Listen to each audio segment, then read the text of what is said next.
Yang kedua, Allah menguji setiap mukmin itu dengan ketakutan. Takut,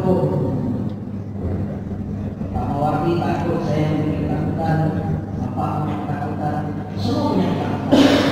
Akan tetapi ketakutan kita itu berbeda. Ada yang takut dengan hilangnya daratan. Ada yang takut dengan ketinggian. Ada yang takut dengan air, renang. Ada yang takut dengan istri. Pak, ada yang takut jiwa. Nah, saya pernah misi di arisan, bapak-bapak mengaku tidak ada yang takut dengan istri. Alhamdulillah. Tapi katanya istri lebih berani daripada bapak-bapaknya. Jadi ketakutan itu nomor dan fitrah kepada kita.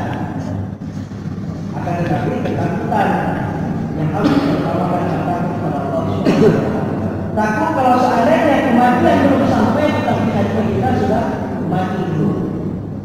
Sehingga beberapa kali Ustaz masuk ngasih tausiah, tetapi tidak ada bekas dalam hati kita. Tidak ada yang menjadi tonggak perubahan hijrah kita dari sesuatu yang tidak baik menjadi sesuatu yang baik. Bapak Ibu yang dirahmati Allah Subhanahu wa Ta'ala,